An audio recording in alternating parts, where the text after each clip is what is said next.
ये बहुत ही खास प्रेस वार्ता है और एक ज्वलंत मुद्दे पर है। और जैसा कि आप देख रहे हैं, मेरे साथ कांग्रेस पार्टी के नेता ही नहीं, वो लोग जिन्होंने भारत का नाम और हिंदुस्तान का परचम खेल के जगत में लहराया है, वो आज इस मंच पर हैं।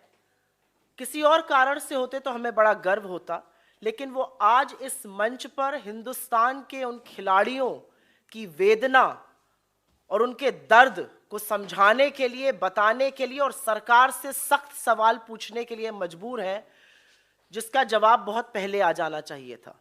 बहुत कुछ कहने से पहले मेरे साथ मंच पर कृष्णा पूनिया जी हैं, जो भारत की पहली वुमेन एथलीट हैं, जिन्होंने गोल्ड जीता था in track and field event, Arjun awardee हैं, पद्मश्री हैं। और मेरे बाएं पर मेरे भाई और विजेंद्र सिंह हैं, ओलंपियन हैं और तगड़े मुद्दों पे हमेशा अपना मत देते हैं और साथ में खिलाड़ियों के खड़े रहते हैं।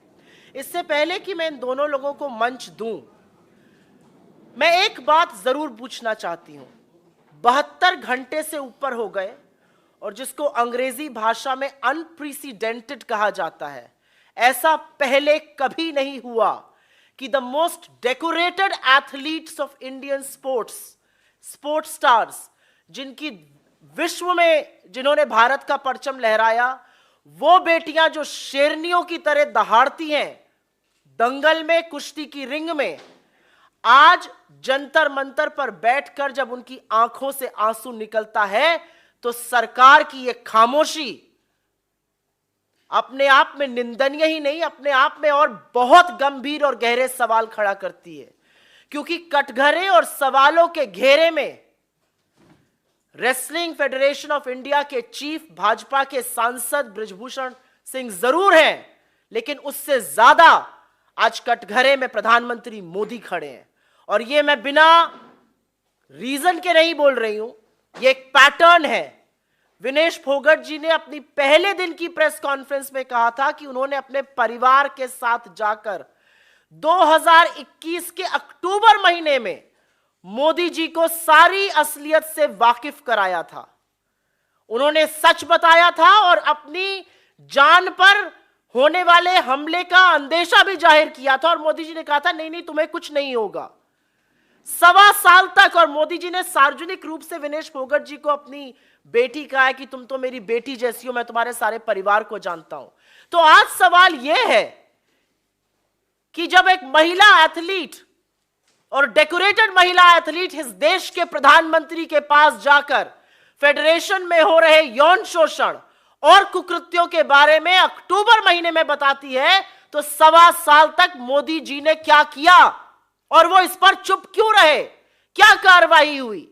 मंत्री, सांसद अभी भी अपने पद पर बरकरार है, कोई इंटरनल इंक्वायरी नहीं हुई, कोई सवाल जवाब नहीं पूछा गया। और हम ये क्यों ना पूछें कि इस सरकार का पैटर्न है, ये बड़े बड़े आक्षेप और बड़े बड़े आरोप लगते हैं, उसके बाद कटघरे में इनके मंत्री, इनके सांसद खड़े होते हैं, लेकिन बेशर्मी के चलते और थेथरई के चलते यह सरकार उनको पद से बर्खास्त नहीं करती। यह हमने अजय मिश्रा टेनी के केस में भी देखा था, जो आज भी मंत्री बने हुए हैं, और बृजभूषण सिंह के केस में भी हम देख रहे हैं।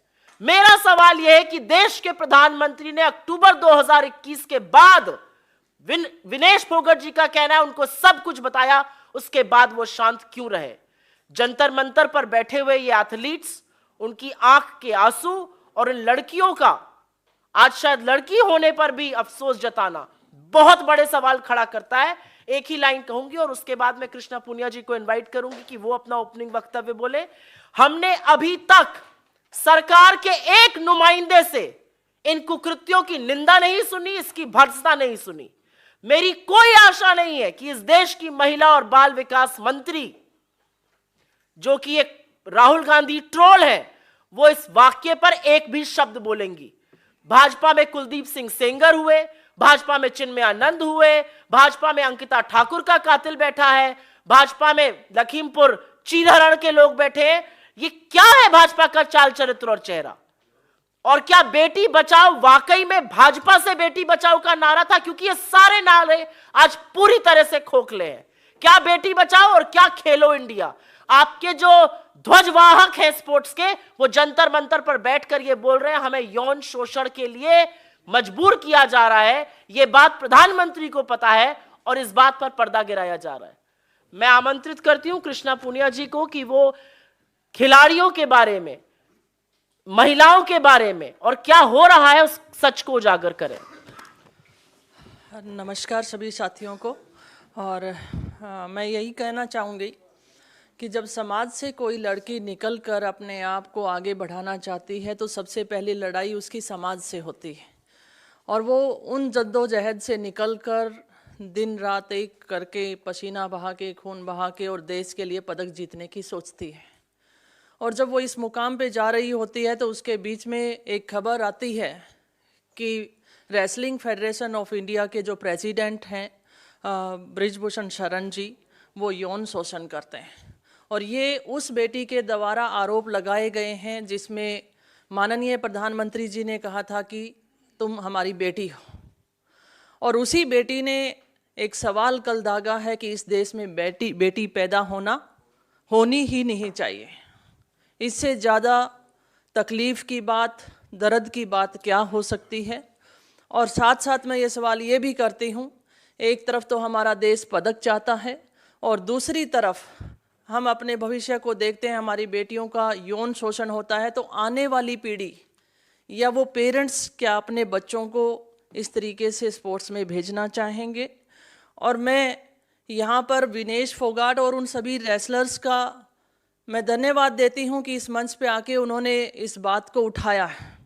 लेकिन तकलीफ़ इस बात की है कि माननीय प्रधानमंत्री जी को जब उन्होंने लगभग 1.25 साल पहले इन बातों से अवगत करा दिया गया था तो इस पे कार्रवाई क्यों नहीं हुई।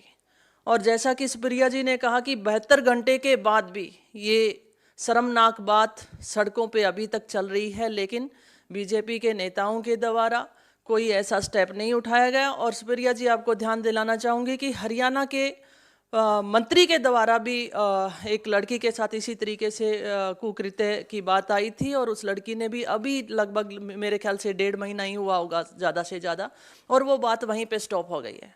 तो क्या यही हालात इन रेसलर्स के साथ भी होने वाला है या आने वाली हमारी एथलीट्स के साथ होने वाला है? मैं महिला हूँ और ये पीड़ा मैं समझ सकती हूँ कि लड़की पैदा नहीं होनी चाहिए। ये कितनी बड़ी बात हमारी एथलीट्स ने कही है।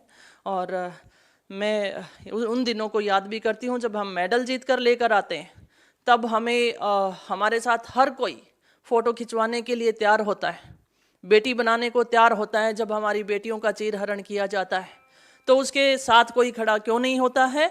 और साथ साथ बेटी बचाओ बेटी पढ़ाओ ये नारा है, और इस नारे को तीर तीर तार तार कर चुके बीजेपी के नेता, मैं यही कहना चाहूँगी कि इन नेताओं से बचाने की ज़रूरत है। और मैं यही कहना चाहूँगी कि जो फेडरेशन है वो पूरी भंग होनी चाहिए। जैसा खिलाड़ियों ने कहा कि अकेला नेशनल फेडरेशन नहीं, स्टेट फेडरेशंस भी होनी चाहिए और खिलाड़ियों की भागीदारी उसमें होनी चाहिए। बहुत बहुत धन्यवाद आपका। मैं आमंत्रित करती हूँ विजेंद्र भाई को कि वो इस पर अपना वक्तव्य दें। जी नमस्कार आप सबको। थोड़ी देर पहले मैं जंतर मंतर गया था और पहलवानों का साथ देने, मेरे साथियों का साथ देने, मेरी बहनों का साथ देने मैं था वहाँ पे। और एक मुक्केबाज होने के नाते, एक साथी होने के नाते मैं वहाँ गया था। और वो आए, धीरे धीरे रेसलर आएंगे वहाँ पे, उनको बताया, मेरी फ़ोन पे बात हुई, लेकिन मेरी पीसी थी इसलिए मेरे को यहाँ आना पड़ा। लेकिन जो उन्होंने आरोप लगाए हैं वो बहुत स्ट्रॉन्ग आरोप हैं एक नेता पर, एक फेडरेशन के चीफ के ऊपर। और मैं मानता हूं कि इसके ऊपर इतनी देर लंबी चुप्पी साधना प्रधानमंत्री जी द्वारा वो एक बहुत निंदनीय है और एक शर्मनाक है, जो मैं मानता हूं। और इसमें जल्द से जल्द कार्रवाई हो। जो आरोप है बहुत संगीन है। एक भिवानी का, एक हरियाणा का लड़का होते हुए मैं ये मांग करता हूँ इसमें जल्द से जल्द कार्रवाई हो और आईपीसी की जो भी धारा लगती है उनके तहत इसके ऊपर एक्शन लिया जाए। Thank you. बहुत धन्यवाद। आपके जो भी सवाल हो उसका हम स्वागत करते हैं, लेकिन ये एक बड़ी बात है। और एक चीज आपकी जानकारी के लिए आप हमारे व्यूअर्स के लिए, जो श्रोता हैं, जो देख रहे हैं, जो अखबार लिखेंगे, उनके लिए मैं बताना चाहती हूं कि ये गवर्नमेंट विद अ डिफरेंस थी। और डिफरेंस ये था कि जब बेटियों पर इस तरह के कुकृत्य होंगे, शोषण होगा, तो ये सरकार अपनी आंख पर पट्टी बांध लेगी। ये सरकार कहती थी हमें इंटरफेरेंस पॉलिटिकल नहीं चाहिए। बैडमिंटन फेडरेशन ऑफ इंडिया के हेड कौन है? Himanta Biswa Sarma. Rifle federation of India के हेड कौन है? रनिंदर सिंह, बीजेपी के। आर्चरी के अर्जुन मुंडा जी। क्रिकेट के तो खैर आपको पता ही है, पुत्र जय शाह जी बैठे हुए हैं वहां पर। हॉकी के दिलीप तुकरी जी। और टेबल टेनिस ऑफ इंडिया की जो फेडरेशन की हेड है वो हरियाणा के उप मुख्यमंत्री दुष्यंत चौटाला जी की पत्नी मेघना चौटाला जी हैं। तो ये जो लोग बात करते थे पॉलिटिकल इंटरफेरेंस की, मिनिमम गवर्नमेंट मैक्सिमम गवर्नेंस की, उनके कुछ नाम मैंने आपको गिना दिए हैं। रेसलिंग फेडरेशन में जो हो रहा है, इससे सबको सबक सीखना चाहिए कि, और जैसा कि दोनों खिलाड़ियों ने कहा, ये सिर्फ यहां पे विशुद्ध हम राजनीतिक बात नहीं कर रहे हैं। दो खिलाड़ी आपको बता रहे हैं कि कितना मुश्किल होता है खिलाड़ी के लिए लड़ना समाज से, परिवार से। सोचिए उन माँ बाप को जिनको आज अपनी बेटियों को स्पोर्ट्स में भेजना है, वो कितने आशंकित होंगे और क्या उनके मन पर बीत रही होगी। आपके कोई सवाल हो तो उसका स्वागत है। सुवो मोटो प्लीज। आप दोनों लोग बड़े खिलाड़ी हैं देश के, क्या आपको लगता है कि जो खेलों के मुखिया होते हैं वो नेताओं को नहीं होना चाहिए, उसकी जगह खिलाड़ियों को जिम्मेदारी दी जानी चाहिए देश में? दोनों लोगों से आंसर करा। हाँ, मैं आपकी बात का समर्थन करती हूँ। खिलाड़ी अगर एसोसिएशंस में होंगे तो खिलाड़ी की प्रॉब्लम्स को अच्छे से समझ सकते हैं, और जो एथलीट्स की पार्टिसिपेशन इसमें ज़्यादा रहेगी तो उसमें और ज़्यादा बेहतर होने के चांसेस ज़्यादा रहेंगे। और बहुत ज़रूरी है, बिकॉज एक खिलाड़ी की भावना को समझ सकता है, और खिलाड़ी इस फेडरेशन में आएंगे, इसका हिस्सा बनेंगे। बिकॉज एक तरह से ढोंग तो किया गया था, बिकॉज कई बॉक्सरों को भी इस फेडरेशन का एक उसमें बनाया गया था हिस्सा, लेकिन उनको कभी भी इस मीटिंग में नहीं बुलाया गया। जैसे बॉक्सिंग की मैं बात करूँ तो बहुत सारे लड़कों ने बताया कि भाई साहब हम भी हिस्सा थे उस बॉक्सिंग फेडरेशन का, लेकिन हमें कभी किसी मीटिंग में नहीं बुलाया जाता। तो अगर कोई खिलाड़ी अगर किसी उस फेडरेशन का हिस्सा होता है तो बहुत अच्छी बात है, और ये होना चाहिए। पर हम कहाँ मार खाते आप सबको मालूम है। जी, राहुल गांधी ने जब यूपीए की सरकार थी तो कोशिश करी थी अजय माकन ने जो स्पोर्ट्स मिनिस्टर थे उनके जरिए कि खेलों से नेता बाहर हो जाए और खिलाड़ियों को ही कमान दी जाए, लेकिन कांग्रेस पार्टी के अलावा सहयोगी दल भी नहीं माने और वो बात पूरी नहीं हो पाई। अजय माकन का जो बिल था, कोशिश की, वो नाकामयाब रही। तो क्या आज कांग्रेस पार्टी को लगता है कि मोदी सरकार के पास पूरा बहुमत है, आप लोग समर्थन देने को तैयार है कि नेता खेल संघों से बाहर हो और खिलाड़ी कमान संभाले? हम समर्थन तब भी देने को तैयार थे, और आपका बिल्कुल कहना सच है कि ना सिर्फ हमारे घटक दल बल्कि एक राजनीतिक रूप से इससे आम सहमति नहीं बन सकी थी तब। लेकिन आप बिल्कुल सही कह रहे हैं, आपके पास प्रचंड बहुमत है, आपका मन आता है, आप सुबह उठते हैं और आपको लगता है एक लॉ बन जाना चाहिए, आप लॉ ऑर्डिनेंस से बना देते हैं और अध्यादेश से वो पारित होकर कानून बन जाता है।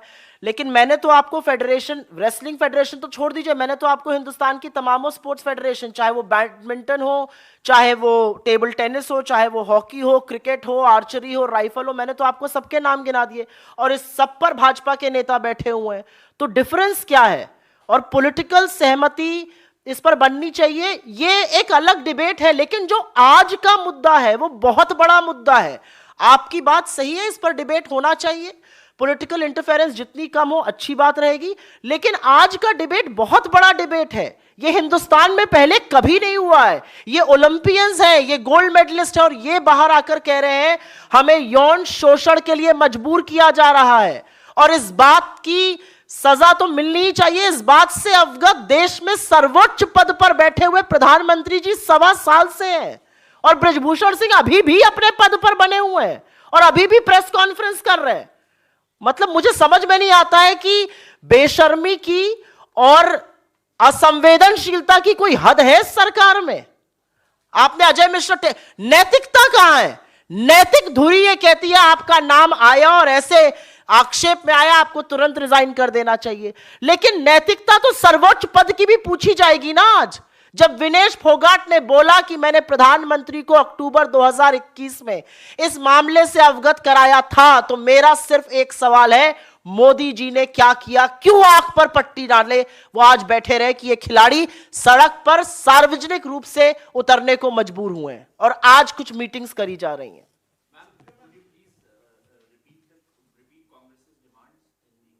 I think the Congress's first and foremost demand is that the federation should be dissolved with immediate effect. Brajbhushan Singh should have resigned yesterday and not today. But the biggest demand that we want to raise for public interest is that women need to be made safe and secure. I mean, these are some of India's most decorated athletes who've come out in the open and said that they are being forced for sexual harassment. What more do we want our girls to say? And I think the biggest question before the country today is that when Mr. Modi got to know the gory details of what was happening in the Wrestling Federation of India in October 2021, and Vinesh Phogat is on record to say that she briefed the Prime Minister along with her family, what did he do? Why did he not speak? Why did he not have an inquiry done? Was there an interdepartmental inquiry done? Was Mr. Brajbhushan Singh summoned? Was he asked to clarify his stand? There are many questions today, and I think that is our foremost demand. This country needs to know the truth, and more than anything else, please imagine parents of girls who are in sports. What are they going through at this moment? I have two celebrated, decorated sports stars sitting next to me. They have told you how they feel about it.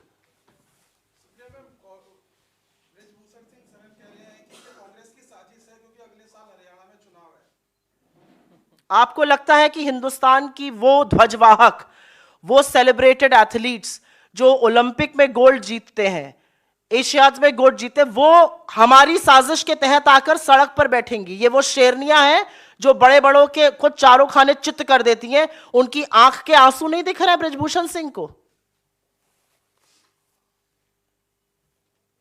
Any other questions on this?